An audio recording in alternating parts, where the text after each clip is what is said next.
Hey guys, welcome to my channel and my first video. I'm incredibly anxious to be filming this. I've wanted to do something like this for a really long time and I just haven't ever had the confidence to post anything. But I figured with the fact that I'm starting grad school in just over a month and I am wedding planning and, starting my career postgraduate life, I figured that maybe something I'm going through could be relatable for people and I could offer advice and just normal life stuff, which I feel like there isn't a lot of that on YouTube right now that I have seen or that I'm aware of. So that's why I just figured now was a good time to start before the beginning of the school year. So this channel is mostly going to be like grad school week of my life, work week of my life, stuff like that. Fitness inspiration and also wedding planning stuff. So I figured today I got some questions about wedding related things, so I figured I'd use this first video to sort of talk about all of that stuff before I start introducing wedding related videos into the channel, just because I feel like it makes more sense for people to have a little bit of a background. So I got engaged in October, so it's been almost a year now. It's currently July. So we actually, wedding planning has been sort of funny. If you know us personally, then you sort of know that it's been a bit of a struggle. But now that we sort of have the ball rolling, we just picked our venue. I'm sending in the contract actually today, so we have a date set and we'll have a venue. So now that there's actually things going on, I feel like it's better to talk about it now than it would have been in October. So I guess I could have started this channel in October, but since our wedding planning has just been a bit of a mess since then, it probably wasn't worth putting online. We got engaged in October knowing we'd probably be engaged for over a year, just because October would be in the middle of my first semester of graduate school. So we just sort of figured that didn't make sense. I can't take a full week off of school to go on a honeymoon or do wedding related things beforehand. So we were either going to do it over winter break or post graduation.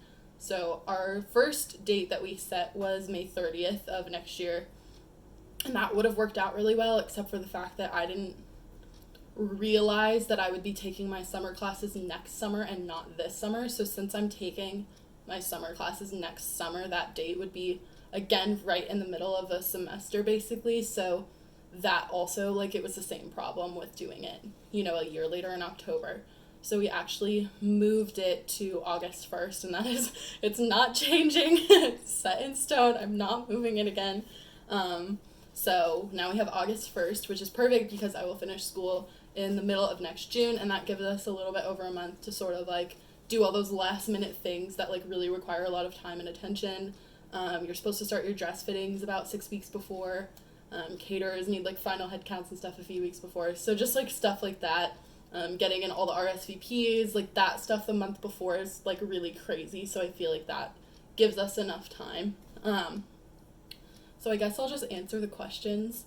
The first one is describe your wedding in 3 words. And I honestly kind of had a hard time thinking about this. I would say rustic for sure. The venue's on sort of a marsh setting about 5 minutes from the beach, so it's definitely not anything super formal, black tie, anything like that. So I would definitely say rustic.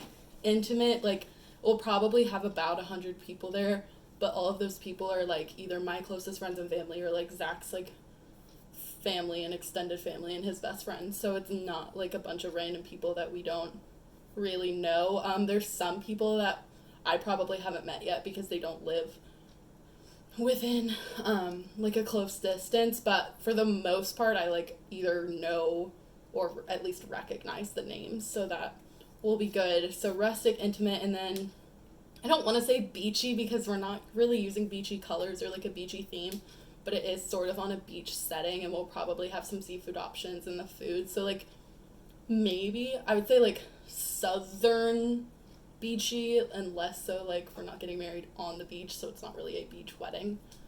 So the next question is hardest part about planning on a budget or a student budget. All of it. Literally all of it. I think for me, and like this is obviously like advice to my past self as well, because I don't think we necessarily handled this the best way, but I think even if you know you're getting engaged, but especially if you don't know you're getting engaged, whoever is proposing to you needs to make sure that like your family knows that it's happening, and that like they're prepared to help you if you're gonna need help paying for it. Because if you just get engaged and everybody's like, I can't help you right now, or I don't want to help you right now, like there's no wedding if you can't afford it by yourself. So I think for us, like I definitely told him like, you need to tell my mom and talk to my stepdad and everything like before, so that they know that it's happening. And also like I think my mom sort of knew, this actually has changed. Like I said, we've been engaged for almost a year. So originally, my mom sort of knew that she would be like helping me with it in some way, shape, or form. So I think like him asking was really important because, like, you know, that's obviously like important. If someone's going to be helping you, they need to be prepared to like, you know, give you money basically. So originally, my mom had given me a budget, and like that's what I was going to work with, and anything else we would just have to save up for.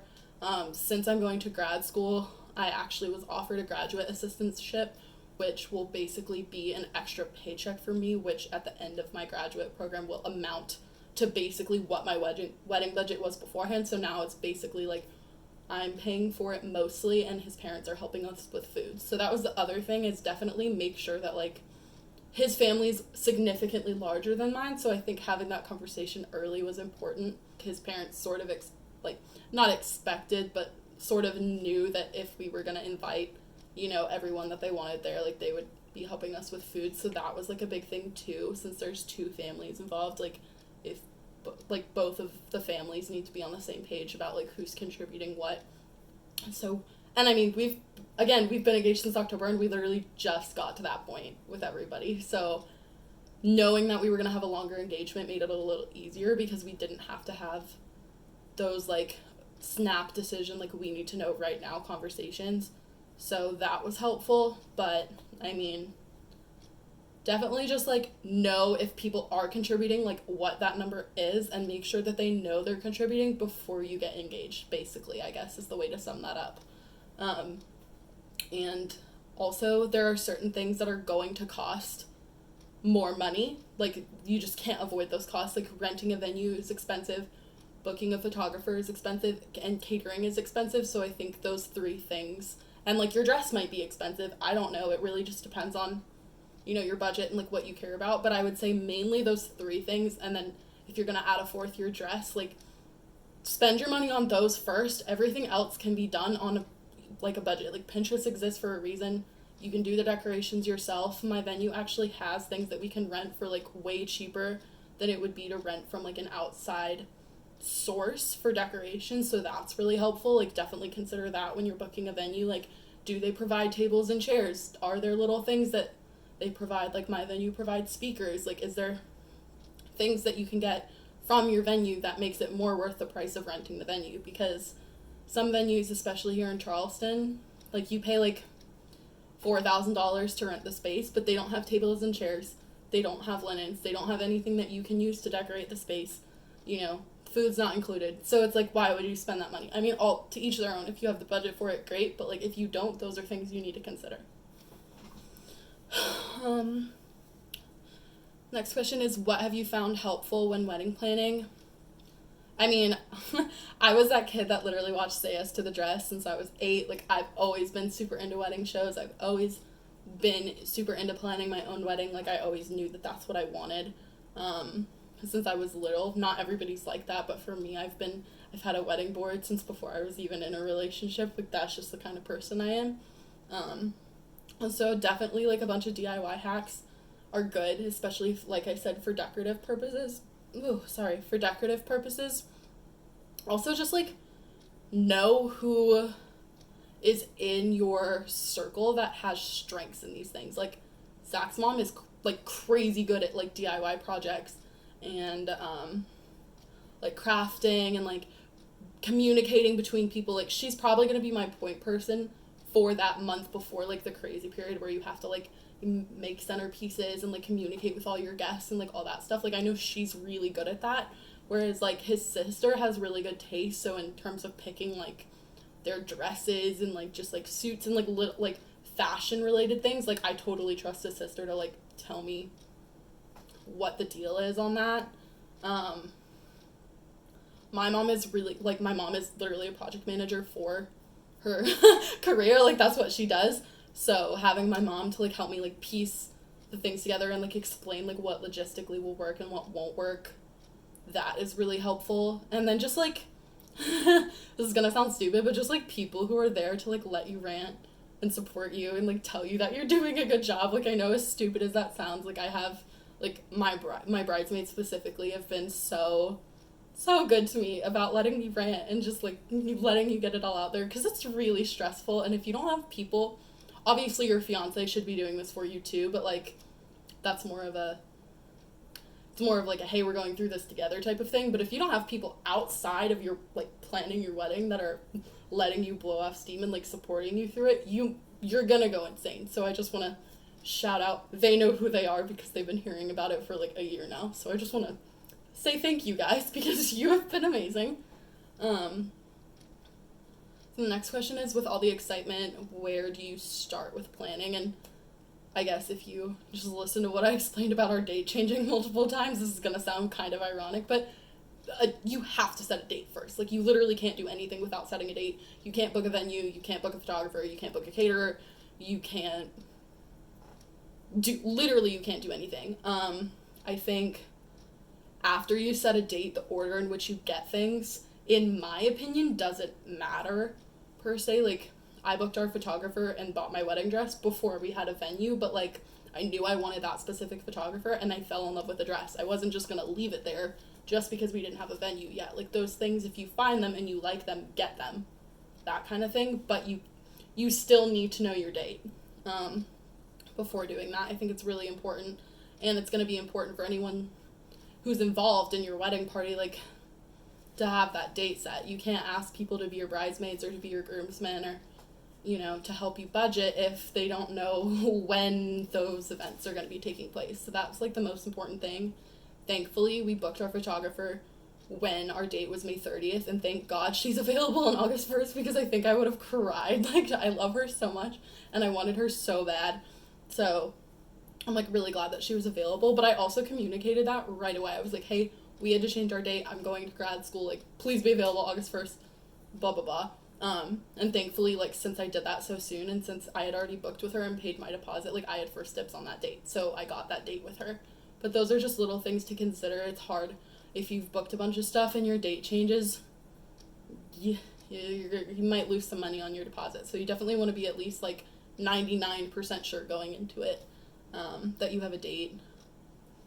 I sort of touched on this already, but the next question is with your theme and, like, the colors. My fiance doesn't care about this, like, any of the decorative aspects at all. So when I say I mean we, but I know he'll agree with me, because he doesn't care about the colors. We're going for, like, whites and greens and, like, muted pinks. Like, I think the bridesmaids' dresses are going to be, like, various tones of blush. I'm actually letting them pick their own dresses. I just said, like, long blush dress, send me a picture of it before you buy it. That's all. I think it's important that people feel comfortable, and, like, all of us are pretty different in terms of, like, body shape and, like, what would look good on us, and I don't want to pick a dress that, like, makes people feel uncomfortable or they hate it or they don't want to wear it ever again. So that's sort of my thought. And then I think we're going to do gray suits for the men, just because it will be super hot outside. It's not formal enough to require a black tux, or, like, navy still really dark. And I like the idea of a tan suit, but I just feel like it gets a little dicey when someone's far away and they're wearing tan. Like, in pictures, you need to be able to see the suit, if that makes sense. So I think that's why we're going to go with gray. And then the theme, like I said, is just kind of, like, rustic, sort of summery vibes. I don't know. I don't have, like, a catchy phrase that describes my theme. Biggest thing to account for and the biggest struggle. I think, like I said, I sort of touched on this earlier, the biggest thing to account for is just the things that you know are going to be expensive going into it. You know your venue's going to be expensive. You know your photographer is probably going to be expensive, unless you know somebody, which is great. and you know food is going to be expensive. Like, even if you do the bare minimum, food is expensive. Like, I've been doing this math literally since October, and there's no way to feed X amount of people for under $1,000. Like, there's simply no way to do it. So even if you only do hors d'oeuvres, so that's like something to just like be aware of going into it. So those are the biggest things to account for.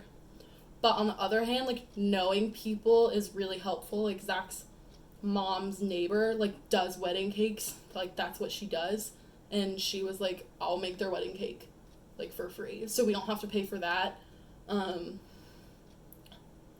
What else? Our friends like are musically inclined, like they're pretty much gonna DJ for us without us having to book a DJ, and just keep the flow of the actual event going, and like help us create like a playlist and stuff like that, but we don't have to book an actual DJ. So just like little things like that really do help. Like, wedding cakes can be expensive and so can DJs, so to have those two things pretty much for free, like, that helps. So like, try to think about like who you know and like what they do, and see if you can say like either trade a service, like offer them to do them a favor later, or like invite them. Like, maybe you weren't planning on inviting that person to cut down on food costs, but like if you get something, out of it, and then you include them in your day, like, that's helpful too.